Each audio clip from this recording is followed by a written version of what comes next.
Bonsoir à tous, j'espère que vous allez bien. Écoutez, c'est un énorme kiff toujours de vous retrouver aujourd'hui. On va parler du Bitcoin. Il n'existe pas de définition officielle du Bitcoin. En fait, le Bitcoin, c'est une version de système de paiement purement pair à pair, permettant des paiements en ligne directs d'une partie à l'autre, sans passer par une institution financière. Sacrilège, une institution financière. Eh non, je rigole. Il faut leur faire confiance encore un petit peu, mais il faut savoir, comme je te l'ai dit, ne pas mettre tous tes œufs dans le même panier et puis être capable, en fait, de contrôler ton argent, d'y avoir accès et de dépendre de personne. Ça, c'est une ledger. Et ça, c'est une carte bancaire. Tous les deux te donnent accès à ton argent. Il y en a une où tu demandes l'autorisation. Comme tu demanderais l'autorisation à tes parents pour sortir le soir, c'est jamais agréable parce qu'ils peuvent te dire non et t'es dépendant d'eux. Ou alors, tu deviens majeur, tu dépends de personne. La ledger, c'est à toi. Tu vas où tu veux, tu fais ce que tu veux. Il faut juste être responsable et assumer les conséquences. Le Bitcoin est juste incroyable. Comme je te disais, en fait, le Bitcoin est souvent défini et assimilé au cash numérique. Puisqu'en fait, tu gardes en confidentialité, tu es en pair à pair et tu dépends de personne. Tu l'as sur toi et tu peux le dépenser où tu veux sans justificatif. Mais pourquoi est-ce qu'on parle de cash numérique et pourquoi finalement le cash numérique c'est une révolution? C'est le principe de double dépense. C'est un peu comme si je t'envoie un billet de concert ou alors un billet de train ou alors une photo. Sur Internet, la valeur est toujours dupliquée, donc par définition, il n'y a plus de valeur. Si c'est dupliqué et que c'est infini, il n'y a pas de valeur. La valeur, c'est la rareté, c'est la confiance. On l'a vu sur la première vidéo de la blockchain. Et la double dépense, c'est quelque chose qui est juste incroyable. Parce qu'aujourd'hui, avec le Bitcoin, tu peux envoyer de l'argent, tu ne l'as plus, et celui à qui tu l'envoies le garde. Et c'est ce que je te disais avec cette valeur, puisque aujourd'hui, si je t'envoie un billet de train ou un concert, il est dupliqué. C'est pour ça qu'ils sont nominatifs et qu'il y a un contrôle d'identité. C'est pour être sûr que tu n'achètes pas un billet de train, un billet d'avion et que tu l'envoies à tout le monde et que vous partez à 10. Pour avoir une révolution, il faut une solution à un problème. Ici, c'est la double dépense. Donc déjà, le Bitcoin, c'est la première application de la blockchain. Le Bitcoin et le Bitcoin, c'est la même chose, non? Eh non, le Bitcoin avec un B majuscule, ne te détrompe pas. Avec un B majuscule, c'est le réseau que tu vas voir dans les prochaines slides. Et enfin, le Bitcoin avec un B minuscule, c'est le jeton, l'UTXO. C'est ce qui va permettre aujourd'hui l'UTXO, les clés privées, clés publiques. Oh, c'est compliqué. C'est compliqué, mais c'est incroyable. Et en fait, ça va te permettre aujourd'hui d'éviter la double dépense. Ça va te permettre d'envoyer de l'argent à quelqu'un et être sûr que cet argent est bien envoyé et soit pas dupliqué, ce qui permet de garder sa rareté et sa valeur.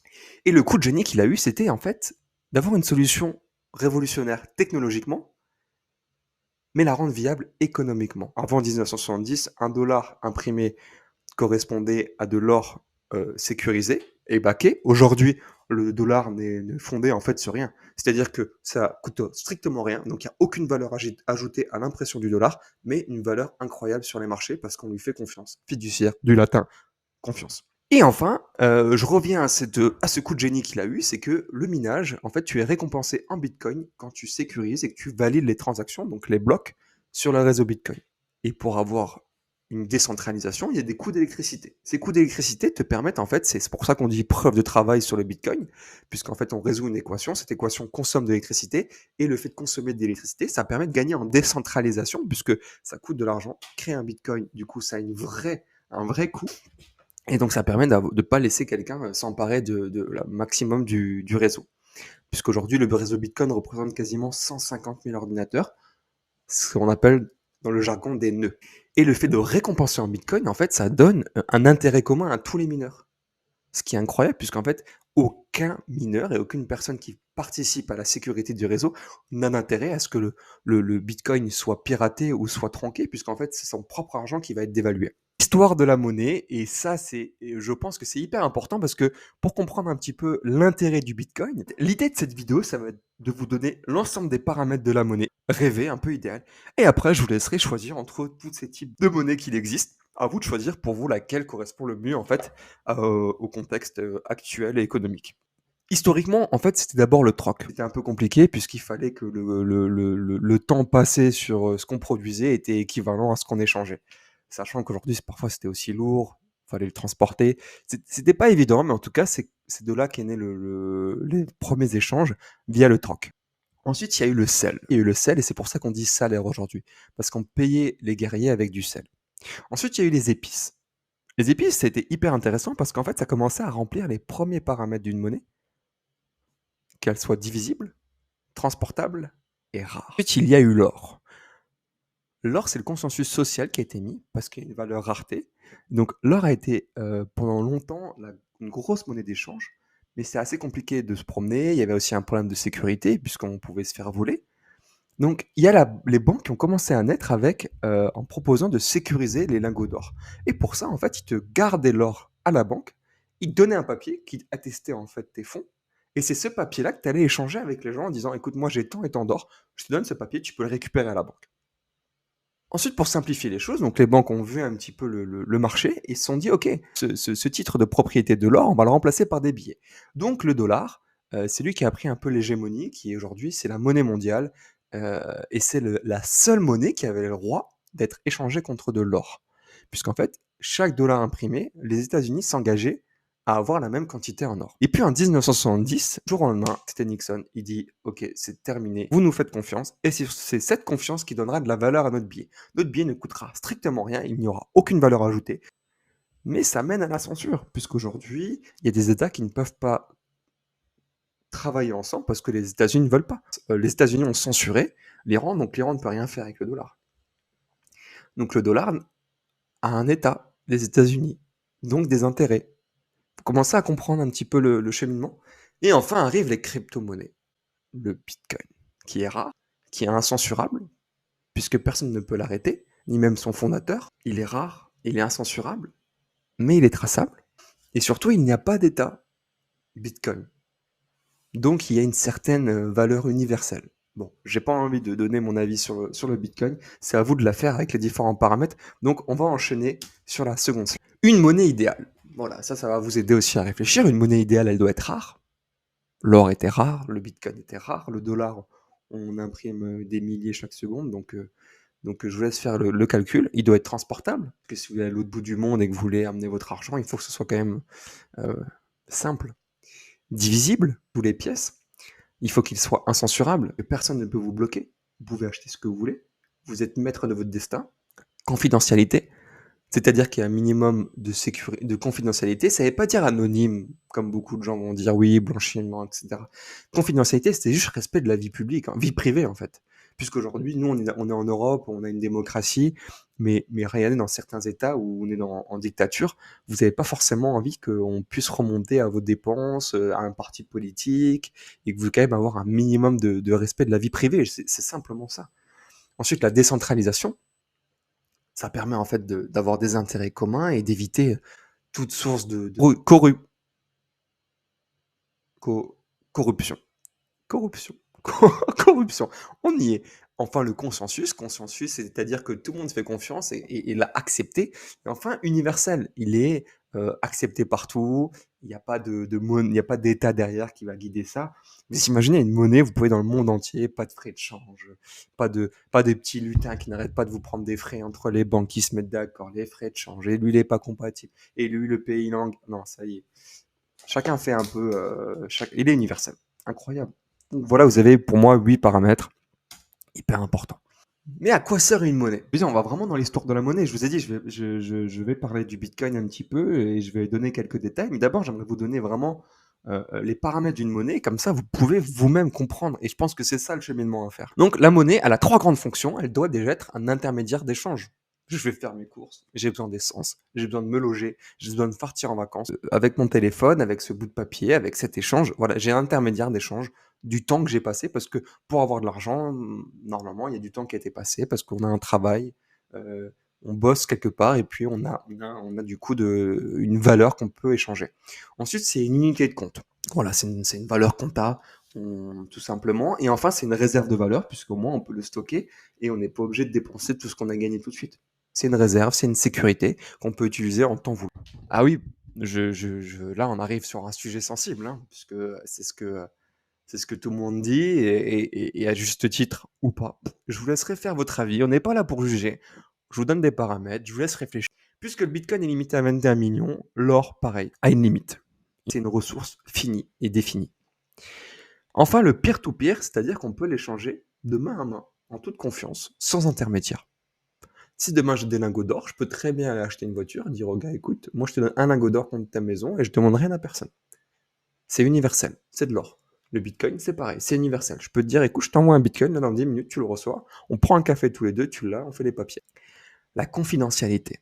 La confidentialité, c'est-à-dire qu'aujourd'hui, si je fais un paiement avec ma carte bancaire, les banques ne vous le disent pas, mais vous avez une carte d'identité et on est constamment fliqué. Et il y a des fois, il y a peut-être un respect de la vie privée, il y a des choses voilà, qui nous regardent et qu'on a envie d'acheter, on veut faire une surprise, on n'a pas envie que ça se sache et puis on veut gagner un peu en privacy. Enfin, le minage, puisque le bitcoin est créé par des mineurs avec les ordinateurs, donc les nœuds, et le minage, pareil pour l'or, puisqu'il faut être dans des mines pour aller récupérer de l'or. Et enfin, le consensus social, c'est de là que tout part. L'or a de la valeur parce que socialement, on estime que ça a de la valeur. Il n'y a aucune technologie, il n'y a rien derrière. On se dit juste c'est quelque chose de défini, c'est rare, on lui fait confiance. Et parce qu'on se dit qu'avec ça, hein, on se protège de l'inflation, on sait que c'est une monnaie en cas de guerre qui sera échangeable à l'autre bout du monde et peu importe où on est. Et donc c'est rassurant. Donc l'or a réussi à avoir un consensus social. On va en parler du fonctionnement du réseau Bitcoin. Alors le Bitcoin fonctionne grâce à trois grands paramètres: la blockchain, le minage, les UTXO. La blockchain parce qu'en fait c'est un livre de compte. Ça, je vous l'ai dit avant, c'est un registre qui est distribué, transparent et sécurisé. Et en fait, c'est l'histoire des transactions, puisqu'il y a 21 millions de bitcoins. Et la blockchain va raconter le livre, l'histoire de chaque bitcoin, la division de chaque bitcoin, à qui il appartient, où il est passé, par quelle adresse. Sachez que pour transvaser cet argent du bitcoin, on n'a pas besoin de décliner son identité, à part si on passe par une crypto-banque, Binance, KuCoin. Donc on gagne, c'est du pseudo-anonymat, puisqu'on peut faire l'analyse de flux. Enfin, le minage. Ça, je vous l'ai dit, c'est cette prouesse qui a été faite avec le proof of work, puisqu'en fait, c'est l'algorithme de consensus. Quand on veut inscrire un bloc sur la blockchain, il faut prouver une preuve de travail. Cette preuve de travail, c'est une équation hyper difficile, cela, qui sera plus ou moins difficile en fonction des mineurs et du niveau de hash rate. Mais ça, William va tout vous expliquer, vous allez voir. Actuellement, c'est un système qui est très décentralisé, puisqu'on a 150 000 ordinateurs sur les réseaux, donc 150 000 nœuds. Et la création de valeur, donc l'électricité, permet de gagner cette décentralisation, ce fait que le Bitcoin, il y a quand même quelque chose derrière. Pour créer du Bitcoin, il y a un coût. Et enfin, il y a le halving tous les 4 ans. Actuellement, on est à 6,25 Bitcoin lorsqu'il mine un bloc. Et enfin, les UTXO, ça, c'est vraiment une révolution. C'est ce qui permet d'éviter la double dépense. Et ça repose sur tout ce qui est les fonctions de hachage, la cryptographie, clés privées, clés publiques, signatures. On va tout vous expliquer, mais retenez qu'en fait, un peu comme des petits livres de comptes, et à chaque fois, en fait, c'est grâce à l'UTXO, je suis en train de réfléchir comment bien vous l'expliquer, mais en fait, chaque UTXO permet de vous éviter la double dépense, puisque finalement, vous avez, à chaque fois qu'il y a une transaction qui va être faite, il va y avoir un UTXO qui va être assimilé à un certain nombre de bitcoins, ou un certain, il est divisible d'un certain nombre de satoshi. Donc, imaginons, j'ai 1,2 bitcoin, d'accord? Ça va représenter l'UTXO, ça va être l'unité de compte. Tout simplement, les UTXO, ça va être les unités de compte. Et à chaque fois qu'on touche à notre argent, on est obligé de toucher un UTXO et on est obligé de l'ouvrir et de le détruire en entier. Ça permet d'éviter la double dépense. Puisqu'en fait, si j'ai 1,2 bitcoin, imaginons, et on va le faire en direct, vous allez voir avec William. Moi, j'ai 1,2 bitcoin et je dois envoyer 0,8 à William. Je ne vais pas envoyer juste 0,8 comme ça. En fait, il va y avoir un cadenas numérique, un script qui verrouille ces 1,2 bitcoin. Ils sont verrouillés. Et si je veux accéder et envoyer 0,8, je suis obligé de casser ce cadenas et de recréer deux UTXO. Un premier UTXO pour William, qui va être de 0,8 bitcoin, puisqu'en fait, je vais devoir lui envoyer. Et je vais devoir me reverser les 0,4, puisque je dois que 0,8, mais que l'UTXO était assimilé à 1,2. Donc, je vais me renvoyer ce qu'on appelle le change. Il y aura aussi des frais de réseau, mais ça, je vous les ai enlevés pour l'explication. Que ce cadenas numérique qui avait verrouillé cet UTXO était verrouillé par un script que moi j'ai ouvert grâce à ma clé privée, qui a été la signature et le mélange de ma clé publique et de ma clé privée. Mais ça, on le verra sur une vidéo un peu plus détaillée. Avant de terminer, je vais vous parler encore une fois du Bitcoin et vous expliquer pourquoi est-ce qu'on en parle autant. Je vous ai expliqué ce proof of work, cette double dépense, mais il y a surtout, avant tout, une valeur financière. Mais en tout cas, il y a 4 paramètres: la valeur financière, la valeur rareté, la valeur marchande et la valeur spéculative. La valeur financière, puisqu'il y a un gros volume d'échanges quotidiens et qu'il y a de plus en plus une adoption massive des grandes banques et des fonds d'investissement qui est en train de se faire sur le Bitcoin. Il y a cette valeur rareté, comme je vous le disais, qui est limitée à 21 millions de Bitcoin. Il n'y en aura jamais plus. Et on les aura en 2140. Enfin, la valeur marchande, puisqu'il y a une adoption par de nombreux pays, notamment le Salvador, qui l'a reconnu en monnaie officielle. Il y a même la Suisse, on peut payer les impôts et le McDo avec. Et puis les grandes institutions, PayPal, Visa, Mastercard, Twitter, qui commencent à s'y intéresser et à investir dedans. Et enfin, la valeur spéculative, puisque la capitalisation boursière du Bitcoin est quand même faramineuse. Enfin, faramineuse, ça reste une goutte d'eau dans le marché classique. On va terminer cette vidéo. J'espère que vous avez kiffé. Ce qu'il faut retenir, c'est que c'est un système d'échange monétaire pair à pair. Il n'y a pas d'intermédiaire, sans tiers de confiance. Et la confiance, vous la faites aux mathématiques. Faites confiance à la science. On vous demande pas forcément de comprendre toute technologie, mais c'est le consensus qui fera que le Bitcoin pourrait être démocratisé. Ensuite, c'est la numérisation du monde financier, puisque la numérisation a révolutionné un nombre de domaines incroyables, notamment avec Internet.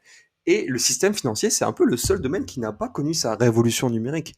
On vous dit oui, mais l'argent est numérique aujourd'hui, mais l'argent n'est pas numérique du tout. En fait, l'argent n'est pas numérique parce qu'en fait, c'est simplement des livres de compte tenus par nos banques qui nous dit, OK, si je veux faire un paiement en ligne, je demande l'autorisation à ma banque, qui regarde, etc. Mais la monnaie n'est pas numérique en soi. Les institutions qui nous, une fois de plus, à qui on demande des autorisations en ligne et qui tiennent un livre de compte assez opaque et fermé. Alors que là, c'est la numérisation du monde financier.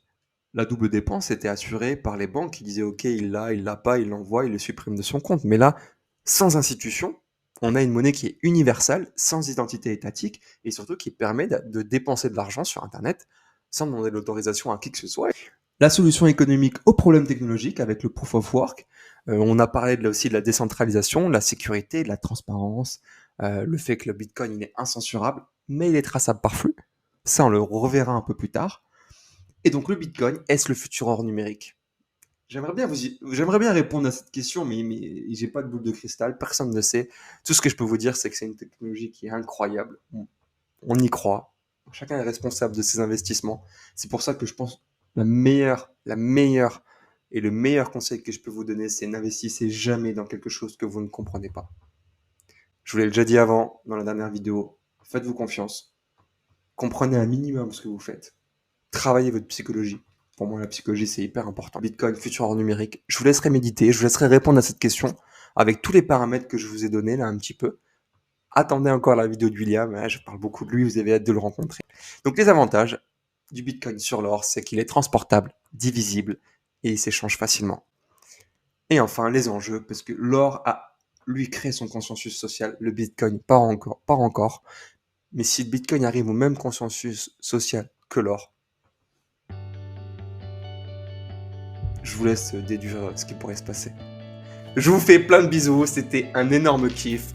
Je vous dis à très vite. La prochaine fois, on va parler de Ethereum, encore un projet hyper intéressant. Je vous fais plein de bisous, prenez soin de vous, faites-vous confiance, ne doutez pas de vous. Et je vous dis à très vite, je vous fais plein de bisous. Ciao, ciao.